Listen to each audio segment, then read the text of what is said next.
Kitty Kitty. This is my vlog where I talk about all the things I love about sewing. Welcome back, guys. You might have been wondering where I was. I had a surprise birthday treat planned for my husband. He was 40 and I had booked flights to Tenerife to stay in a family apartment, so I couldn't mention it beforehand because it was all a big surprise. We only told him 6 days before we left. And we had a lovely time, about 9 days in the sunshine, so that's where I've been. So sorry for the lack of videos for the last couple of weeks. I've come back all excited about autumn though, having spent lots of time in the sun and coming home to this cold, sort of gloomy, wet weather. I am ready to start making all the things that I need for autumn, so stay tuned for next week. Maybe a plans video might be afoot. But for now, I thought I might follow on from my last video. If you haven't checked that out, go to my channel. I did 5 sources of sewing inspiration, and I talked about some of the things that were inspiring me to sew and what I had planned to make, one of which was this dress that I'm wearing today. So I spoke about this grey ponted aroma, and my inspiration for this dress came from a pair of shoes that I'd bought that were leopard print. I also happen to have this leopard print scarf already, and I bought myself a sort of tan coloured belt from Newlook also. Although having put the whole ensemble together, the tan belt didn't quite go in the way that I wanted it to, so I managed to find this one that I already had. Do you ever do things like that? Go shopping, buy things, come home and think, I already have one of those. But I will wear the other belt, just not quite with this outfit. I think the brown of this belt goes better with the brown of the leopard print. And actually I think probably I might not wear the scarf and the shoes together. I think a touch of leopard print is probably a little bit more subtle than going all out leopard print. So what I plan to do is get another pair of leather boots, because there's a story behind that. Someone broke into my front porch and stole my winter boots. Can you believe it? Really beautiful fly knee-high leather boots that I only bought in January of this year, and someone opened my porch door and stole them. So I have to go shopping for more boots, which is really annoying. So I think I probably would only wear this dress with the boots and this scarf, or with the shoes and maybe a different scarf, because too much leopard print I think with both. But tell me what you think in the comments below. I might be wrong. So this dress, I'll get the pattern, is a McCalls pattern that I've sewn before. I've got a previous video on stripe matching, so if you pop along to my channel you can check that one out. I've made view A but put longer sleeves on it, so I've got a rounded neck. It's a very simple sort of sheath dress, and I have made this twice now and it's just a perfect fit, so it's my sort of go-to pattern when it comes to sheath dresses. So I think I made a size 12 in this pattern, and I'll just stand up so you can see it a bit better. I've got sort of 3/4 length sleeves on this one, because at this time of year sometimes it's a bit too hot for a full sleeve but a bit too chilly for a shorter one, and I figure that I could always pop a cardigan over the top of this dress if I wanted to. I'll show you the neck. So it's quite a high rounded neck underneath there, and that's just turned in and then twin needled round, so it's really simple. There's no facings or anything. And then if I stand up, you can see I'm wearing it with this brown leather belt that I already had in my wardrobe and had forgotten about.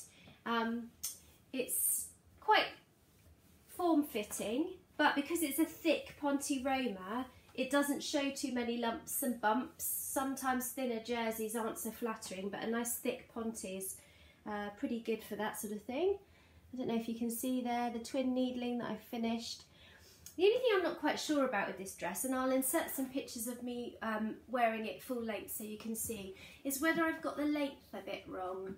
My blue stripy dress I feel is just perfect in terms of how it looks, whereas this one I'm not quite sure whether I've cut too much off of the hem and it should have been a bit longer, or whether I should make it a bit shorter.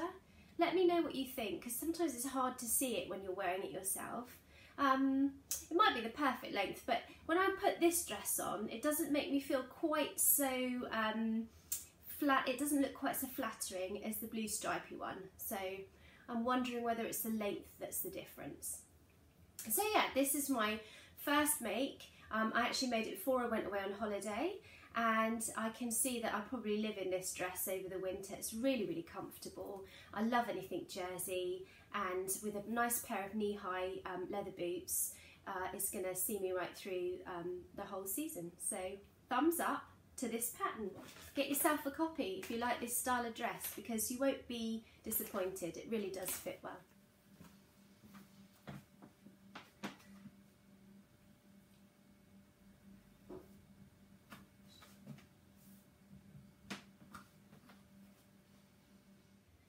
So in my last video I talked about a really cute Brindle and Twigg pattern that a friend had gifted me after I saw her pictures of her makes on Instagram, and I will pop a picture in here of the pattern.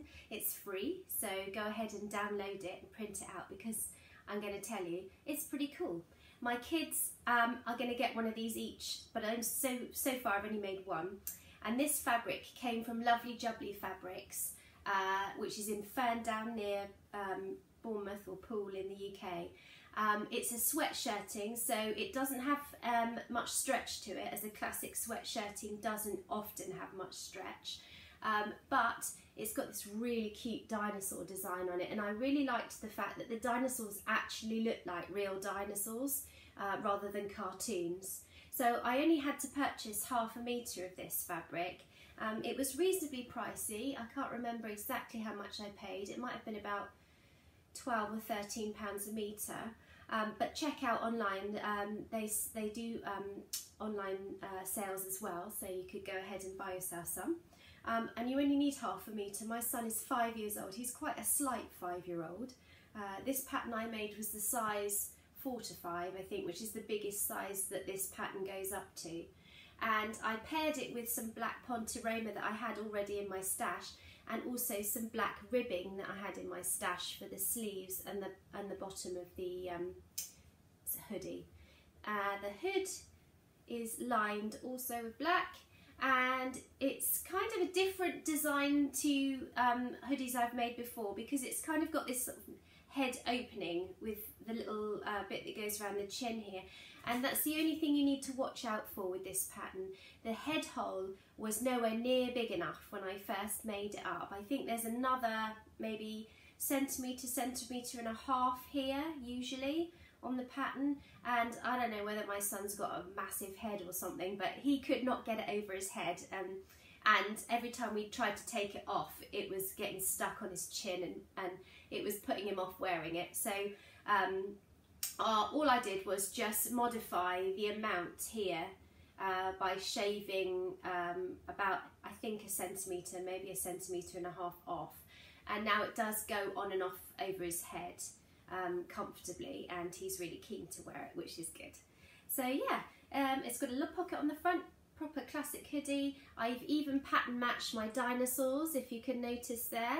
So I wanted this hoodie to be really, sometimes you want to just knock something up quickly, and other times you really want to take your time and make it really special. And because this fabric was slightly expensive, and I just wanted to make a really good job of this hoodie, so I knew he would wear it a lot.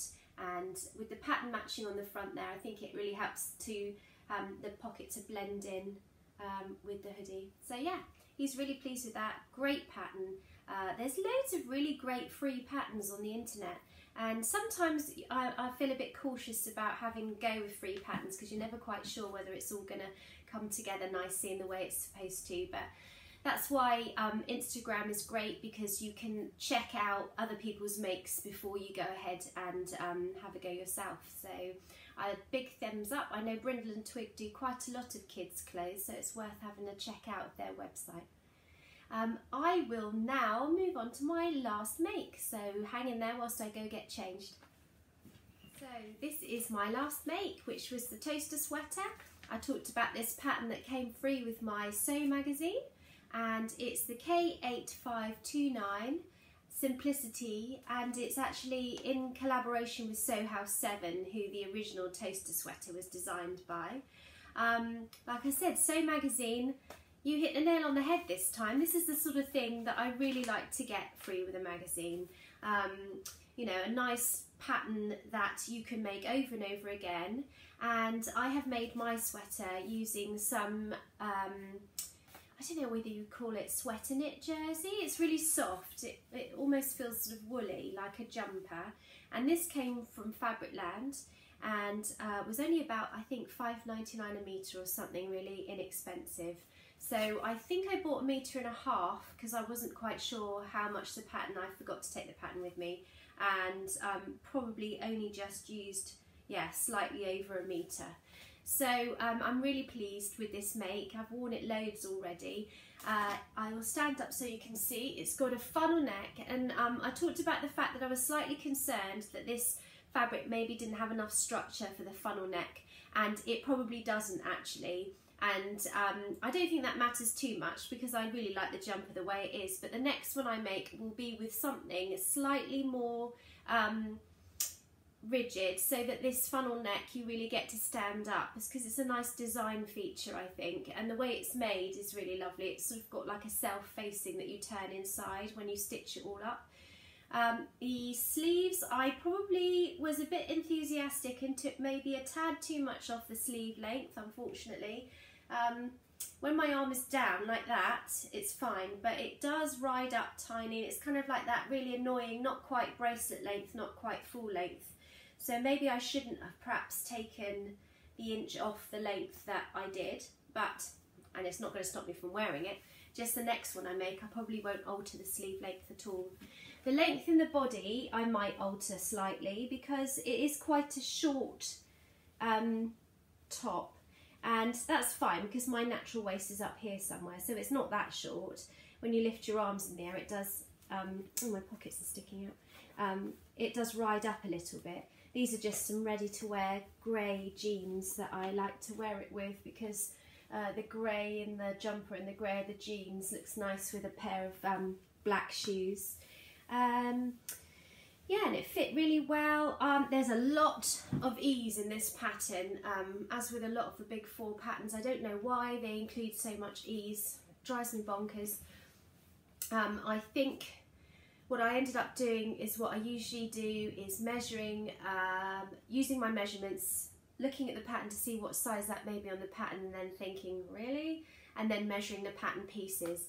And I think there was something bonkers, like 4 inches of ease around the bust. And as you can see, there's like a ton of ease here already. And this was the size 12, I think I cut. But according to my body measurements, oh no, it's not in, it's small, medium, large, extra small, small, medium, large and extra large. And I think I made the medium, but I think from my body measurements I should have been a large.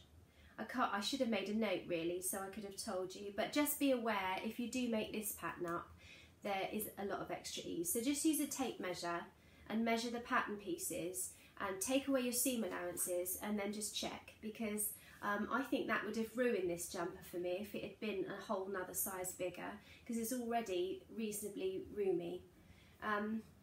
Obviously it depends on what fabric you make it out of as well. If you've got something that is fleecy that doesn't have a great deal of stretch in it, you're going to need a slightly bigger size, whereas this is quite a stretchy jersey, so it's probably why I needed to downsize a bit.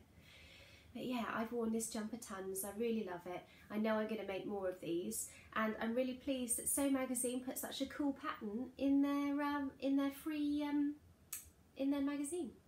I can't even talk today.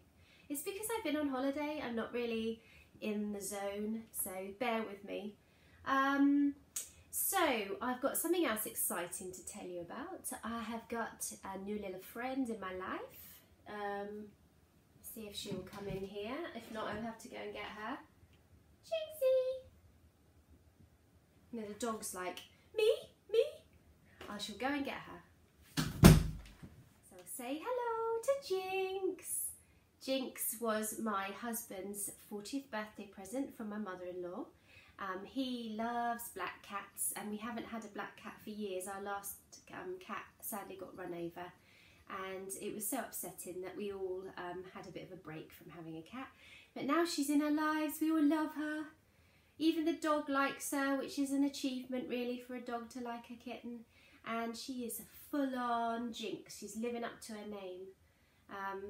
So you know, you can't be a sewist and not have a cat. So now we've got a little cat to help me out. She'll sit on all my patterns and play with my sewing machine and just be generally very cute. So I thought you might like to see her. I have got some plans. I'm hoping to record a video next week. We're off to Ali Pali, me and my friend Emma, and we are going to do some serious fabric shopping. I've been waiting for this for a while now, so I have got my money saved up, and what I'm going to try and do is be really good and not buy stuff I don't know what I want to make with. I'm going to have plans. So one of those plans has got to be to make a coat for my kids, because for years I've been saying I wanted to make them a coat. And I have shown you this picture a couple of times before, I'm pretty sure. Let me just find it out. So this coat is a fox coat. It's like a duffel coat with really cute ears on the hood, and it's from the book, oh, I dropped all the pattern pieces, The Fox, the Bear and the Bunny, which I've talked about before. When I bought this book, I was aware of the fact that my kids were only just on the cusp of being able to wear a lot of this stuff because of the size range in here. I think they only got up to age 5, and I suddenly had this great panic on that I haven't made my kids a cute coat yet, and cute coats in the winter time are just lovely, aren't they? They'll soon be too old and too cool to wear stuff like that. So this winter I have got to make this duffel coat. So when I go to Alexandra Palace for the knitting and stitching show next weekend, I am going to be on the lookout for some orangey, sort of rust coloured corduroy, I think, because that is going to make a really lovely coat, and I'm going to make it in the largest size, and my daughter, who is nearly 7, hopefully it will fit her this year, and then it will fit my son next year, who is 5. So that is my one and only absolute must make this winter, because I have been saying for years that I wanted to make them a really cute coat. I think I'll leave it there today. Thanks very much for tuning in. If you like my video, please press the thumbs up button and subscribe to my channel so that you can get notifications on the next one. Also, don't forget to follow me on Instagram at SewPrettyKitty, which I'll pop down here, and I will see you next week. Thanks very much for watching. Bye.